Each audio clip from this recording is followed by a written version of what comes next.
Lalu bagaimana peluang timnas menghadapi Jepang di laga lanjutan kualifikasi Piala Dunia Jumat 15 November nanti? Untuk membahasnya sudah bergabung bersama Kompas Malam, pengamat sepak bola Roni Pangemanan. Selamat malam, Bung.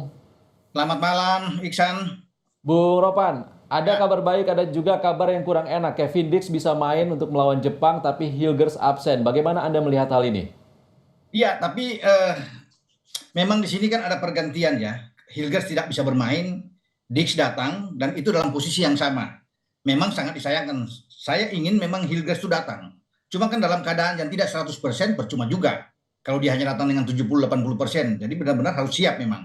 Itu masalah ketika lawan Ajax kemarin ketika dia ditarik keluar karena ada tackling yang keras dari gelandang Ajax sehingga dia tidak bugar ya untuk bisa datang. Tapi tidak mengapa kan ada Kevin Dix yang bermain. Pemain belakang kita juga banyak.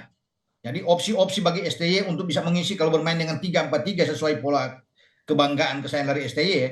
Artinya ada Kevin Dix akan mendampingi dengan kapten kesebelasan Jai Ises atau salah satu di antara Rizky Ridho, Jordi dan Justin Hubner. Jadi memang di belakang itu oke, nggak ada masalah. Tinggal kita akan berpikir bagaimana apa yang harus dilakukan oleh STY di gelandang dan juga di depan. Karena kan kita butuh poin, tidak boleh kehilangan poin di kandang kita. Begitu, Oke, Iksan. oke, Bung Ropan dengan ketidakhadiran Hilgers, kira-kira Anda melihatnya bagaimana formasi pertahanan timnas nanti? Apakah dengan skema 3 back atau ada perubahan? Kalau STY selama ini kan tidak ada perubahan. 3 back yang akan dia lakukan. Ya, tentunya bermain dengan Jai Ises, dengan juga Kevin Dix akan bermain agak ke kanan, dan salah satu dia akan pilih. Ya, saya ingin sih misalnya Ridho yang akan main ya. Bisa saja Ridho bermain. Karena Ridho terakhir bermain di Piala Asia di Qatar Januari lalu kan bermain di belakang sama dengan Elkan dan juga dengan Jordi. Dan kita tidak perlu takut karena kita kalah 3-1 pun di Piala Asia itu lawan Jepang, tim yang sama yang datang ke sini itu karena ada penalti satu, kemudian ada gol bunuh diri satu di antara 3 gol dan Sandy Walsh bisa membalas. Jadi kita punya motivasi yang bagus bermain di kandang, fokus, mental baik buat kita dan saya rasa kita punya peluang ya untuk mendapatkan hasil. Tidak perlu muluk-muluk, ya. Tidak Oke. perlu dengan harus menang, Iksan. Draw aja sudah luar biasa buat kita menghadapi tim peringkat 15 dunia ini. Peringkat 15 FIFA dan pemuncak klasemen sementara di grup C, Bung Ropan, apa yang sebenarnya harus diantisipasi dari timnas Jepang? Mereka punya gelandang-gelandang yang bagus. Sebenarnya kalau STY bisa melihat memutar dengan pertandingan-pertandingan yang sebelumnya, kekuatan Jepang itu ada di flank. Ya, ada Mitoma, pemain Brighton dan Hove Albion, kemudian ada Ritchie Doan, pemain dari Freiburg di Bundesliga. Dua ini sangat kuat, ditambah dengan Minamino kan yang bermain di Monaco. Jadi mereka selalu bermain dari flank ini dan itu yang menghancurkan Cina dengan 7 gol, Bahrain dengan 5, kemudian Arab mereka hajar dengan 2. Dan ini harus dilihat benar-benar. Makanya saya pikir ya apakah berani STY dengan 3-4-3-nya kemudian mengubah dengan lebih menumpuk pemain. Australia melakukan demikian sehingga mereka bisa mendapatkan hasil imbang 1-1. Mereka taruh ada 5 gelandang di sana sehingga bertempur dengan gelandang-gelandang terbaik Jepang karena mereka punya Morita, punya Tanaka, punya Endo. Nah, itu kuat semua. Kalau kita hanya bermain dengan 2 gelandang saya pikir tidak cukup. Dengan 3-4-3-nya pasti kan 2 gelandang di tengah, Tom Haye dan Nathan. Ini akan Oke. kurang, ya akan kurang karena Verdong bermain melebar di kanan dan Sandy Walsh. Perlu ada satu lagi sehingga ada 2 yang bisa bertahan DM kita. Ini bagus. Kalau ada Ivar, sayang Ivar akumulasi kan karena tidak bisa bermain. Ivar bisa bermain dengan Nathan, membiarkan Tom Haye untuk bisa mengendalikan permainan.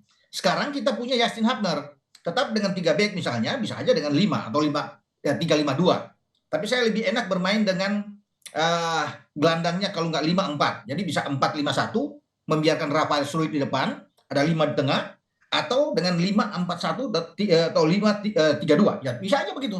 Oke. Bung Ropan, ada Mitoma di kiri, ada Ritsudoan di kanan. Kira-kira bagaimana nanti STY untuk menghalau dua winger Jepang yang sangat kuat ini untuk menghadapi di Jumat nanti?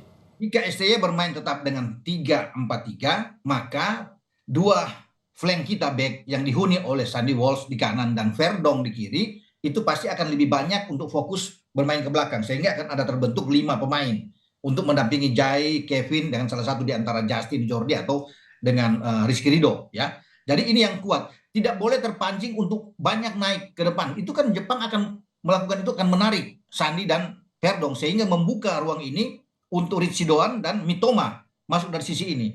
Nah, pekerjaan yang berat dihadapi oleh Sandy Walsh dan Verdong. Oke. Bagaimana cara mereka harus bisa terus ya memarking, mematikan pergerakan, mempersempit pergerakan dari Ritchie Doan dan juga dengan Mitoma ini. Karena kunci Jepang ada di 2 flank ini. Berbahaya sekali, skill bagus, teknik permainan bagus, punya kecepatan dan juga gelandang mereka. ya Morita bersama dengan Tanaka. Ini kuat ya. Ketika di depan terisolasi selalu mereka akan coming from behind dengan cepat sekali. Karena Morita ini salah satu andalan dari Sporting Lisbon yang mengalahkan City kemarin dengan 4 gol di UCL. Jadi ini pemain yang berbahaya. Ya, semua yang bermain tuh 11 pemain mereka bermain di Eropa semua nantinya dan semua di tier 1, pemain-pemain inti. Makanya saya bilang gelandang itu harus dipenuhi, bertarung di sana. Oke. Ya, sempit ruang itu, Iksan. Oke, dengan menumpuk gelandang di tengah untuk menghalau lini tengah Jepang yang sangat kuat, artinya menyimpan satu posisi di depan untuk timnas Indonesia yang akan menggedor pertahanan Jepang. Siapa yang kira-kira tepat untuk menurut Anda? Kalau kita dengan 5 di belakang misalnya, karena Verdong dan Sandi yang saya bilang tarik ke belakang, berarti ada 4 gelandang, itu Ragnar harus bisa membantu ke tengah. Ya, untuk membantu jadi 4. Nah, satu di depan yang tertinggal adalah Rafael Struijk. Dia yang akan, nah, kita kan pasti akan dibuat, mereka akan pressing lebih dulu sama kita. Jadi taktik kita jangan layani. Kalau kita bermain juga terbuka, terpancing, habis kita. Bermain secara ofensif, mereka lebih kuat. Nah, kita bermain lebih dalam aja. Yang menunggu, kemudian counter. Menunggu lebih counter. Sama seperti lawan Australia kan. Australia dibuat frustrasi. Jadi tugas pemain-pemain kita, jangan sampai Jepang itu membuat gol di babak pertama. Kalau 30 menit lewat mereka gagal menggetarkan gawang kita punya keuntungan. Bagus, Baik. apalagi kita bisa mencuri gol. Gitu, Iksan. Baik, punya waktu 4 hari untuk berkumpul dan berlatih bersama. Kita harap semua pemain timnas ini siap untuk melawan Jepang Jumat nanti. Terima kasih Bung Sama-sama. Roni Pangemanan sudah berbagi pandangan bersama kami di Kompas Malam. Terima kasih, Bung.